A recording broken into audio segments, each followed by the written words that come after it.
अच्छा, A2 के concepts are quite similar to AS, लेकिन ये थोड़ा सा एक्सटेंडेड वर्जन होता है। इसमें आपके जो एस में कवर्ड हुए भी टॉपिक्स होते हैं उनसे आगे आते हैं, ठीक है।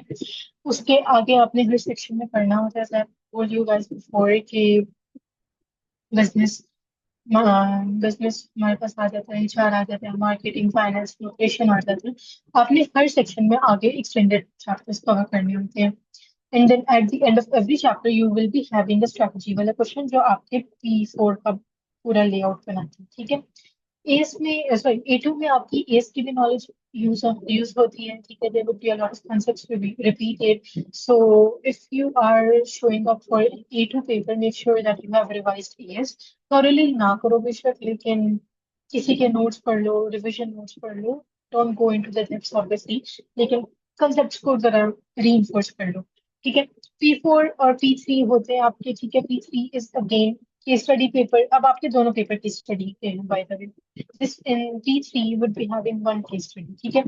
इसका टाइम लिमिट होती है 1 hour and 45 minutes, यानी सबसे ज्यादा टाइम लिमिट वाला पेपर होता है।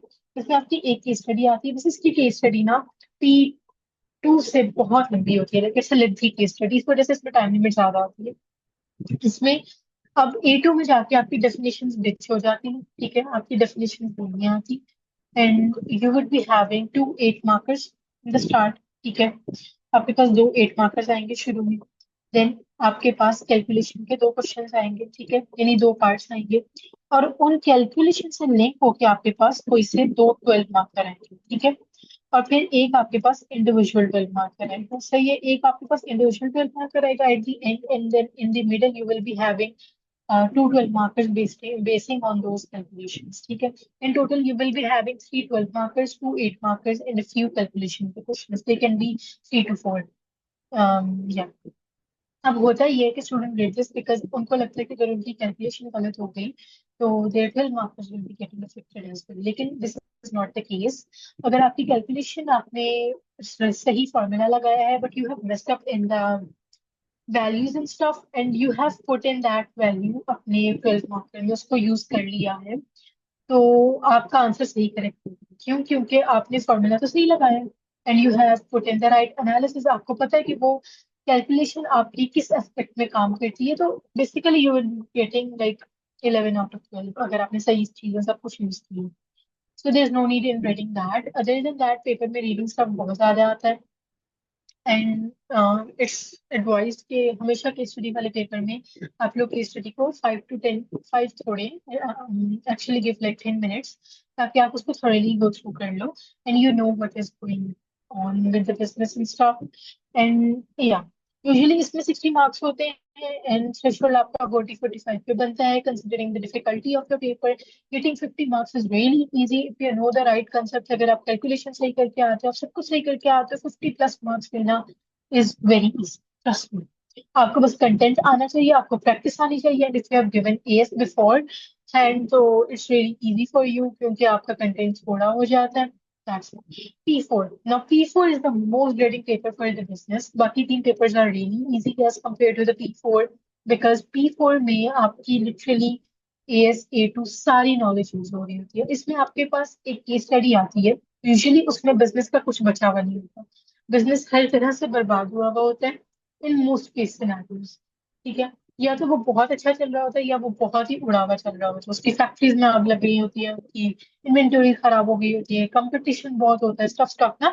बेसिकली वो आपको एक पूरा सिनेरियो बना देते हैं कि ये मसला हुआ हुआ है, ये आपको एडवांटेजेस चल रही है, वो बिजनेस बहुत अच्छे से चल रहा है, ठीक है। अब आपको उस बिजनेस के ऊपर 2 20 मार्कर्स आते हैं। बेसिकली एक बड़ी सी केस स्टडी आपको दी जाएगी अपेंडिक्स के साथ, ठीक है।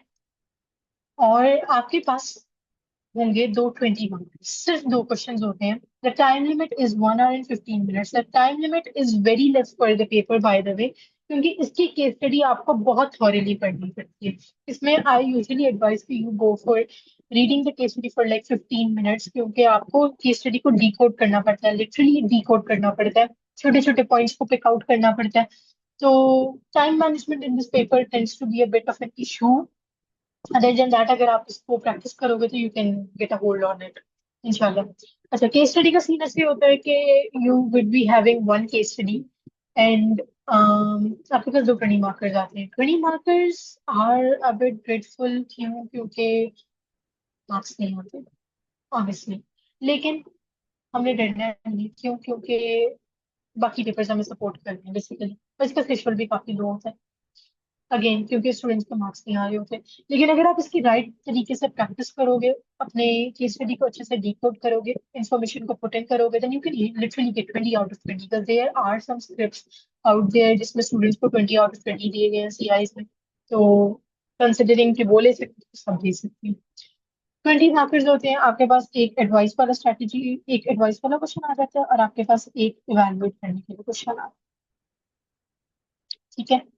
एडवाइस में आपके पास एक टाइमलाइन दी जाती है, फॉर एग्जाम्पल 2019 से लेकर 2025 या 2026 तक बिजनेस के सारे डिसीजन बता देते हैं, और आपने एडवाइस किया करना होता है कि उसमें क्या बिजनेस ने क्या सही डिसीजन लिए थे, एक सर्टेन स्ट्रैटेजी को लेके, जैसे ऑपरेशनल स्ट्रैटेजी को लेके कुछ भी बात आ जाती है। देन आपने एक स्ट्रैटेजी बनानी होती है, या तो उसकी लीडरशिप के ऊपर बात कर लेते हैं, या कुछ भी बात कर लेते हैं। एंड बेसिकली इसमें आपके पास ना ज्यादातर एक क्वेश्चन आपके पास ना यूनिट वन से आता ही आता है। Most of the cases rely मत करें इसके ऊपर कि यूनिट वन से आएगा ही आएगा, नो, क्या पता ना आए। Cambridge is very less predictable, very unpredictable, I swear to God. So you need to get done with everything. आपको एएसपी पढ़ना पड़ेगा इस पेपर से पहले, आपको P3 वाले टॉपिक्स भी पढ़ने पड़ेंगे, आपको P4 वाले भी पढ़ने पड़ेंगे। थॉरली गो थ्रू किया जाएगा पेपर को तो मार्क्स आएंगे। अगेन इट्स वेरी इजी अगर आप इसके ऊपर होल्ड लगा लो। इसमें मसला ये होता है कि टाइमिंग्स का बहुत इशू होता है, दूसरा इसका थ्रेशोल्ड बहुत लो होता है। Usually the threshold range between 25 to 30। ठीक है, 25 to 30। अगर आप 30 भी ले लेते हो ना, तो consider yourself an A-star student, because yeah, in most of the cases that is the case। अगर आप 30 प्लस ले लो और तो आपका आराम से A-star आ जाता है। अदर देन दैट दोनों के मार्क्स मिला के आपके 100 मार्क्स बनते हैं फॉर A2। 100 मार्क्स आपके एस के होंगे, 100 मार्क्स आपके A2। Total they will be 200 marks, और फिर A-star इसी क्राइटेरिया पे डिसाइड होता है। P3 में I do not have the keys right now, but या आपके पास 1 और 15 मिनट्स होते हैं। इसमें टाइम मैनेजमेंट का इतना इशू होना तो नहीं चाहिए, अगर आप प्रैक्टिस करोगे तो इसमें तो नहीं होना चाहिए P3 में। ठीक है, आपको सारे क्वेश्चन अटेम्प्ट करने पड़ते हैं, there is no choice, nothing. आपके पास पहला 8 मार्कर आ जाता है, बेसिक से 8 मार्कर होता है, P2 स्टाइल का होता है, लेकिन इसमें एप्लीकेशन डालनी होती है। अगेन P2 में भी आप एप्लीकेशन डाल रहे होते हैं। अगेन दो 8 मार्कर्स आ गए, then this is your calculation. ठीक है, बेसिकली आपने मार्केट शेयर निकाल लिया एक कंपनी का, उसकी मार्केट ग्रोथ निकाल ली। Now you will be giving this 12 marker evaluation आपने करनी होती है। ठीक है, मार्केटिंग मिक्स आपका एएस का कंसेप्ट है, जो आपके एएस और ए2 दोनों में पाया जाता है। ठीक है, और आपने बताना होता है कि मार्केट ग्रोथ अगर उसकी कैसी निकली और मार्केट शेयर कैसा निकला, फिर आप उसके रिगार्डिंग में जाके आप उसकी मार्केटिंग मिक्स की स्ट्रेटजी बना सकते हो, चेंजेस करना चाहिए या नहीं करना चाहिए। इसमें सीन ऐसे होता है कि आपको नॉलेज इवैल्यूएशन तक बात करनी होती है। इवैल्यूएशन का एक सर्टेन क्राइटेरिया होता है और एक लाइक पैटर्न होता है, अगर आप उसे फॉलो कर लोगे तो you would be getting good marks in it. Other than that, it may looks a bit intimidating from this diagram, but it is not. Trust me, this is very easy paper। 5 mark 5 वाले जो question होता है आपका last 12 mark होता है, that is an independent question. वो case study में से ही आता है, but this does not rely on any sort of calculation. हाँ, केस स्टडी से लिंक होता है ऑब्वियसली, लेकिन this is more of that contextual based question, इसमें कैलकुलेशन वाला स्टफ नहीं आता। तो बेसिकली या ये आपका इंडिपेंडेंट क्वेश्चन होता है, केस स्टडी में ही होता है, लेकिन इसमें कैलकुलेशन के साथ आपको कोई लिंक नहीं करना पड़ता। Now let's come to the P4, the devil I must say, because it's a bit tough for the student, but 1 or 15 minutes होते हैं। वो आई यूजुअली एडवाइस के 15 मिनट में पहले केस स्टडी पढ़ो, देन 30 मिनट में हर क्वेश्चन पढ़ लो, करना शुरू कर दो, ताकि आपका एंड तक पेपर खत्म हो जाए। सही है। There would be 2 20 marker, this is your case study. ये सारी आपकी टाइमलाइन है जो मैंने आपको बताई हुई है कि उन्होंने 2019 से लेकर 2024 तक बता दी है। फिर आपको इसको आगे इवेलुएट करना होता है। ये इसके अपेंडिक्स बने हुए होते हैं। ठीक है, ये सारे इसके अपेंडिक्स बने हुए होते हैं, और ये इनकी नीचे इंफॉर्मेशन भी दी गई होगी कि what ever they have done, कि मार्केट रिसर्च कैसे कलेक्ट की, क्वालिटी को कैसे अप्रोच कर लिया, कैसे ऑब्जेक्टिव्स बनाए, क्या उसने प्रमोशन की, ये सब आपको नीचे इंफॉर्मेशन प्रोवाइडेड होगी। एंड देन आपको इसके बेसिस के ऊपर अपने आंसर को डेवलप करना होता है इन योर एडवाइस वाला question. This is your appendix की सारी इंफॉर्मेशन। इसीलिए कहते हैं कि इसकी केस स्टडी को डिकोड करना बहुत जरूरी है, क्योंकि इसमें छोटी छोटी बातें आपको दी गई होती है। इवेल्युएट, अगेन मैंने आपको कहा है कि इवेल्युएशन आ गई है आपकी 2019 से लेकर 2024 तक कि उसने मार्केटिंग स्ट्रेटेजी कैसे बनाई है, ठीक है, कैसी उसकी मार्केटिंग स्ट्रेटेजी थी। तो आप चारों अपेंडिक्स को खोल कर लिख दोगे और उसकी अच्छी खासी big evaluation chain of analysis बनाओगे, and your answer should be ranging from 3 to 4 pages of valid information, ठीक है, ईच आंसर। नाउ एडवाइस, अब आपने ट्रांसफॉर्मेशनल लीडरशिप की बात आ गई थी, there are certain types of leaderships. अब आप उन सबको हाईलाइट कर दोगे, सिर्फ ट्रांसफॉर्मेशन के ऊपर नहीं बैठे रहोगे, उसको लिंक करोगे कि क्या वो बिजनेस के लिए सक्सेसफुल है कि नहीं है। For that you again need to decode the entire case study, इसमें केस स्टडी का काम सबसे ज्यादा होता है, और आपको अपना आंसर पूरी तौर के ऊपर बिजनेस की डिसीजंस के ऊपर बेस करना होता है। And if you're really good at it, then you can easily score 30 plus in this paper. And honestly, scoring 30 plus in this paper really feels like an achievement.